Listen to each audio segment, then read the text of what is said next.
आपल्या आजच्या चर्चेत स्वागत आहे. आज आपण एका अशा राज्याच्या आर्थिक जडणघडणीचा आढावा घेणार आहोत जे एकाच वेळी शेती, उद्योग आणि IT या तिन्ही आघाड्यांवर यशस्वी ठरलं आहे. आपल्यासमोर Haryana the economic engine and industrial power house 2025 नावाचा एक रिपोर्ट आहे आणि याच्या आधारे आपण हे समजून घेऊ की हरियाणा जे एकेकाळी फक्त शेतीसाठी ओळखलं जायचं ते आज भारताच्या आर्थिक प्रगतीचं एक महत्त्वाचं इंजिन कसं बनलंय. आणि यातली सर्वात रंजक गोष्ट म्हणजे हा विकास एकांगी नाहीये. हरियाणाने विकासाचा एक संतुलित नमुना सादर केलाय. म्हणजे इथे फक्त चकचकीत IT पार्क्स किंवा मोठमोठे कारखाने नाहीत, बरोबर. तर शेतीची ताकदही तितकीच महत्वाची आहे. हा समतोल कसा साधला गेला हे पाहणं खरंच खूप महत्वाचं ठरेल. चला तर मग थेट आकड्यांपासूनच सुरुवात करूया. रिपोर्टमध्ये म्हटलंय की आर्थिक वर्ष 26 साठी हरियाणाचं अंदाजित GSDP तब्बल 13.47 ट्रिलियन रुपये. हा आकडा प्रचंड मोठा वाटतो, पण याला आपण सोप्या भाषेत कसं समजू शकतो? म्हणजे राज्याच्या ताकदीबद्दल हे नेमकं काय सांगतं? खूप चांगला प्रश्न आहे. हे बघा, GSDP म्हणजे सोप्या भाषेत सांगायचं तर राज्याचं स्वतःचं GDP. अच्छा. म्हणजे एका वर्षात हरियाणात तयार होणाऱ्या सगळ्या वस्तू आणि सेवांची एकूण किंमत. आता 13.74 ट्रिलियन रुपये म्हणजे किती? तर तुलना करायची झाल्यास ही रक्कम अनेक लहान युरोपियन देशांच्या अर्थव्यवस्थेपेक्षा जास्त आहे. बापरे. हो, या एका आकड्यावरून आपल्याला हरियाणाच्या आर्थिक ताकदीचा अंदाज येतो. वा. आणि यात फक्त आकारच नाही तर वाढीचा वेगही महत्वाचा आहे, बरोबर?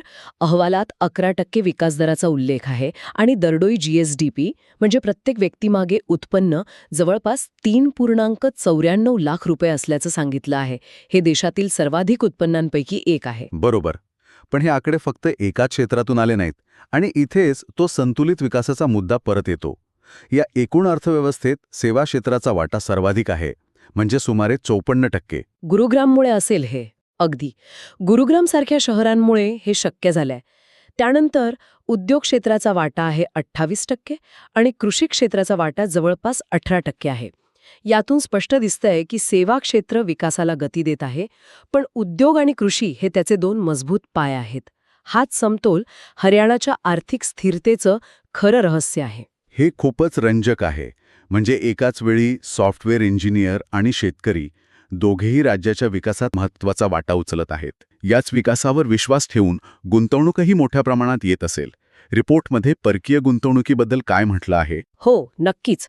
2019 ते 2025 या काळात राज्यात जवळपास 1.23 लाख कोटी रुपयांची थेट परकीय गुंतवणूक म्हणजे FDI आली. 1.23 लाख कोटी? हो, ही गुंतवणूक प्रामुख्याने सेवा क्षेत्र, रिअल एस्टेट आणि वीज यांसारख्या क्षेत्रांमध्ये झाली आहे.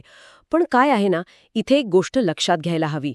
ही गुंतवणूक फक्त दिल्लीच्या जवळ असल्यामुळे आलेली नाही. ती टिकवून ठेवण्यासाठी आणि वाढवण्यासाठी एक संपूर्ण इकोसिस्टम तयार करावी लागते. आणि या गुंतवणुकीचा परिणाम निर्यातीच्या आकड्यांवरही दिसत असेल. निर्यातीचा आकडा तर मला खूपच आश्चर्यकारक वाटला. भारतातील बासमती तांदूळाच्या एकूण निर्यातीपैकी 60% निर्यात एकट्या हरियाणातून होते. म्हणजे जगात कुठेही भारतीय रेस्टॉरंटमध्ये आपण बासमती राईस ऑर्डर केला तर तो हरियाणातून आलेला असल्याची शक्यता खूप जास्त आहे. अगदी. आणि खरं तर ही गोष्ट फक्त शेतीबद्दल नाहीये. यातून हे दिसतं की हरियाणाने शेतापासून ते पॅरिस किंवा न्यूयॉर्कच्या जेवणाच्या ताटापर्यंतची संपूर्ण ग्लोबल सप्लाय चेन यशस्वीपणे सांभाळली आहे. वा. उत्तम दर्जाचं उत्पादन घेणं, त्यावर प्रक्रिया करणं आणि ते वेळेवर जगभरात पोहोचवणं हे खूप मोठं कौशल्य आहे. हीच गोष्ट हरियाणाच्या औद्योगिक निर्यातीलाही लागू होते. तांदळाव्यतिरिक्त इंजिनिअरिंग वस्तू, तयार कपडे आणि इलेक्ट्रॉनिक्सच्या निर्यातीतही राज्याचा मोठा वाटा आहे. एवढी मोठी निर्यात, विशेषतः बासमती तांदळासारख्या गोष्टी, या केवळ चांगल्या शेतीवर अवलंबून नाहीयेत. तो माल बंदरांपर्यंत आणि जगापर्यंत पोहोचवण्यासाठी उत्तम रस्ते आणि लॉजिस्टिक्सची गरज असते. या पायाभूत सुविधांच्या बाबतीत अहवाल काय सांगतो? तुम्ही अगदी बरोबर मुद्दा पकडला आहे. कोणतीही अर्थव्यवस्था तिच्या पायाभूत सुविधांशिवाय उभी राहू शकत नाही. अहवालानुसार राज्यात 3,300 किलोमीटरपेक्षा जास्त लांबीचे राष्ट्रीय महामार्ग आहेत आणि रेल्वेचंही एक मजबूत जाळं आहे. पण याही पुढे जाऊन औद्योगिक पायाभूत सुविधांवर मोठं काम झालं आहे. म्हणजे नक्की काय? HSIDC सारख्या संस्थांचा उल्लेख आहे यात. हो, HSIDC म्हणजे हरियाणा राज्य औद्योगिक आणि पायाभूत सुविधा विकास महामंडळ. या संस्थेने राज्यभरात इंडस्ट्रियल मॉडेल टाउनशिप, ज्यांना IMTs म्हणतात, त्या विकसित केल्या आहेत. IMTs? हो. आता हे IMTs म्हणजे काय? तर उद्योगांसाठी एक रेडी टू मूव्ह इन शहरच समजा. तिथे वीज, पाणी, रस्ते, सांडपाण्याची व्यवस्था सगळं तयार असतं. त्यामुळे एखाद्या कंपनीला कारखाना सुरू करण्यासाठी परवानगी आणि जमिनीच्या कटकटीत वर्षानुवर्षे घालवावी लागत नाहीत. अच्छा. ते थेट येऊन आपलं काम सुरू करू शकतात. म्हणजे उद्योजकांसाठी प्लॉट घ्या आणि उद्योग सुरू करा अशी सोय आहे. अगदी तसंच. आणि याच धर्तीवर दिल्ली मुंबई इंडस्ट्रियल कॉरिडॉर, ज्याला DMIC म्हणतात, तो विकसित होत आहे. हा DMIC म्हणजे फक्त एक रस्ता नाही, तर तो एक आर्थिक महामार्ग आहे. याच्या आजूबाजूला नवीन औद्योगिक शहरं, लॉजिस्टिक्स हब आणि स्मार्ट सिटीज विकसित केल्या जात आहेत, जेणेकरून मालाची ने-आण आणि उत्पादन अतिशय वेगवान होईल. ही एक संपूर्ण परिसंस्था आहे जी उद्योगांना आकर्षित करते. भौतिक आणि औद्योगिक सुविधा तर झाल्या, पण अहवालात सामाजिक पायाभूत सुविधा म्हणजे शिक्षण आणि आरोग्याचाही उल्लेख आहे. शिक्षणासाठी 21,000 कोटी आणि आरोग्यासाठी 9,000 कोटींपेक्षा जास्त तरतूद आहे. हो, आणि हे खूप महत्वाचं आहे, कारण उद्योग चालवण्यासाठी कुशल मनुष्यबळ लागतं. शिक्षण आणि आरोग्यावरची गुंतवणूक ही भविष्यासाठीची गुंतवणूक आहे. यातूनच राज्याला दीर्घकाळ टिकणारा विकास साधता येतो. आता त्या क्षेत्रांबद्दल बोलूया ज्यांनी हरियाणाला एक वेगळी ओळख दिली आहे. सुरुवात ऑटोमोबाईल क्षेत्रापासून करूया. भारतातील 2/3 प्रवासी गाड्या हरियाणामध्ये बनतात. हे तर म्हणजे अविश्वसनीयच आहे. असं कसं घडलं? म्हणजे देशाची गाडी फॅक्टरी एकाच राज्यात कशी काय तयार झाली? ही याची मुळं खूप खोलवर आहेत. याची सुरुवात अनेक वर्षांपूर्वी झाली, जेव्हा मारुती सुझुकीने इथे आपला पहिला मोठा प्रकल्प सुरू केला. हो, मारुती. सरकारने त्यांना उत्तम सुविधा दिल्या आणि त्यानंतर हळूहळू एक संपूर्ण ऑटोमोबाईल इकोसिस्टम विकसित झाली. म्हणजे गाडी बनवण्यासाठी लागणारे छोटे मोठे सुट्टे भाग बनवणाऱ्या कंपन्या, टायर कंपन्या, सीट बनवणाऱ्या कंपन्या, या सगळ्या तिथे स्थायिक झाल्या. म्हणजे एक मोठी कंपनी आली आणि तिच्यासोबत एक संपूर्ण उद्योगच तिथे वसला. अगदी बरोबर. आणि आता या तयार झालेल्या गाड्या देशभरात आणि जगभरात पोहोचवण्यासाठी उत्तम लॉजिस्टिक्स आणि रेल्वे नेटवर्क तयार आहे. त्यामुळे इथे केवळ गाड्या बनत नाहीत, तर त्या कार्यक्षमतेने वितरित करण्याची व्यवस्थाही आहे. आणि फक्त प्रवासी गाड्याच नाहीत ना? नाही, प्रवासी गाड्यांसोबतच 50% ट्रॅक्टर आणि 60% मोटरसायकली इथेच बनतात. यावरून या क्षेत्राची ताकद लक्षात येते. ऑटोमोबाईल नंतर IT क्षेत्राचा क्रमांक लागतो. गुरुग्राम तर आता उत्तर भारताचा IT हब बनलाय. हो, आणि गुरुग्रामची गोष्ट वेगळी आहे. ते दिल्लीच्या जवळ असल्याचा फायदा झाला.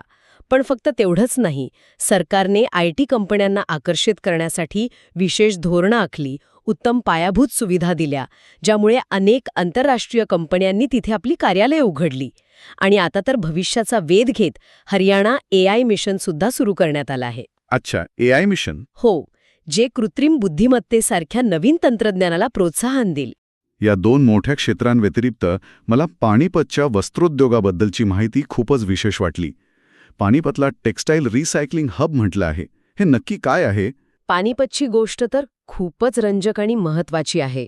पानिपत हे जागतिक स्तरावर कचऱ्यातून संपत्ती निर्माण करण्याचे एक उत्तम उदाहरण आहे.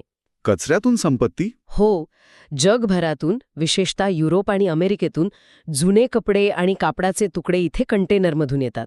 म्हणजे अक्षरशः दुसऱ्या देशांमधले जुने कपडे? हो, त्यावर इथे प्रक्रिया केली जाते. ते फाडून त्यापासून पुन्हा धागे बनवले जातात आणि त्या धाग्यांपासून बनवलेल्या चादरी, गालिचे, ब्लँकेट्स पुन्हा त्याच युरोपियन आणि अमेरिकन बाजारपेठेत विकले जातात. याला सर्क्युलर इकॉनॉमी म्हणतात. कमाल आहे. हा उद्योग केवळ हजारो लोकांना रोजगार देत नाही, तर पर्यावरणाच्या दृष्टीनेही खूप महत्वाचा आहे. हे दाखवतं की हरियाणा केवळ नवीन उद्योगच नाही, तर पारंपरिक उद्योगांना आधुनिक आणि पर्यावरणपूरक रूप देऊनही पुढे जात आहे. हे सगळं ऐकून एक गोष्ट स्पष्ट होते की एवढी मोठी गुंतवणूक आणि उद्योग तेव्हाच येतात जेव्हा सरकारचं धोरण आणि प्रशासकीय व्यवस्था अनुकूल असते. अहवालात सिंगल विंडो क्लिअरन्स प्रणालीचा उल्लेख आहे. हो, आणि हा ईज ऑफ डुईंग बिझनेस किंवा व्यवसाय सुलभतेचा कणा आहे. सिंगल विंडो क्लिअरन्स म्हणजे काय? तर ही सिस्टीम म्हणजे सरकारी परवानग्यांसाठीचं Amazon आहे. Amazon? हो, पूर्वी जसं आपल्याला वेगवेगळ्या वस्तू खरेदी करायला वेगवेगळ्या दुकानात फिरावं लागायचं, आता आपण एकाच वेबसाईटवर ऑर्डर करतो आणि वस्तू घरी येतात. इथेही तसंच आहे. पूर्वी ज्या उद्योजकाला 10 वेगवेगळ्या सरकारी ऑफिसेसमध्ये चक्कर माराव्या लागायच्या, तो आता एकाच ठिकाणी ऑनलाईन अर्ज करून काम करू शकतो. रिपोर्टमध्ये उदाहरण दिलं आहे की पर्यावरणाशी संबंधित परवानगीसाठी 60 दिवस आणि फॅक्टरी लायसन्ससाठी फक्त 15 दिवसांची मुदत आहे. यामुळे खूप वेळ वाचत असेल. वेळ आणि पैसा दोन्ही हाच फरक गुंतवणुकीला आकर्षित करतो. याशिवाय enterprises and employment policy, IT and ITES policy आणि स्टार्टअप पॉलिसी यांसारख्या धोरणांमुळे गुंतवणूकदारांना एक विश्वास मिळतो की इथे त्यांचं काम अडकणार नाही. आणि ही धोरणं फक्त कागदावर राहत नाहीत तर? बरोबर, त्यांची प्रभावी अंमलबजावणी केली जाते. तर या संपूर्ण चर्चेतून एक गोष्ट स्पष्ट होते की हरियाणाची आर्थिक यशोगाथा ही अनेक घटकांचं मिश्रण आहे. दिल्लीच्या जवळ असलेलं त्याचं स्थान, उत्पादन क्षेत्रातील दबदबा, शेतीची ताकद, उच्च दरडोई उत्पन्न आणि सर्वात महत्त्वाचं म्हणजे या सगळ्याला जोडणाऱ्या मजबूत पायाभूत सुविधा आणि व्यवसायी धोरणं. अगदी बरोबर. हा अहवाल हरियाणाला एक संतुलित विकास मॉडेल म्हणून सादर करतो.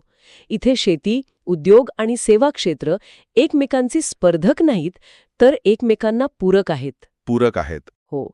शेतात पिकलेला बासमती जागतिक बाजारपेठेत पोहोचवण्यासाठी उद्योगांनी तयार केलेलं लॉजिस्टिक्स नेटवर्क लागतं. आणि हे सगळं चालवण्यासाठी सेवा क्षेत्रातून येणारं कौशल्य आणि भांडवल लागतं. हे तिन्ही घटक एकत्र येऊन एक टिकाऊ आणि उच्च उत्पन्न असलेली अर्थव्यवस्था तयार करतात. खरंच, एका राज्याची ही आर्थिक प्रगतीची कहाणी खूप काही शिकून जाते. हो. आणि या चर्चेच्या शेवटी एक विचार करण्यासारखा प्रश्न उरतो. हरियाणाने जो शेती आणि उद्योगाचा समतोल साधलाय, तो विकासाचा नमुना भारतातील इतर कृषीप्रधान राज्यांसाठी मार्गदर्शक ठरू शकतो का? आणि भविष्यात वाढतं शहरीकरण, पाण्याची उपलब्धता आणि नैसर्गिक संसाधनांचं व्यवस्थापन यांसारखी नवी आव्हानं या मॉडेलसमोर उभी राहतील. तेव्हा हा समतोल टिकून ठेवण्यासाठी त्यांना काय करावं लागेल? व्हिडिओ आवडला असेल तर लाईक करा आणि अशाच युजफुल व्हिडिओसाठी चॅनलला सबस्क्राईब करायला विसरू नका.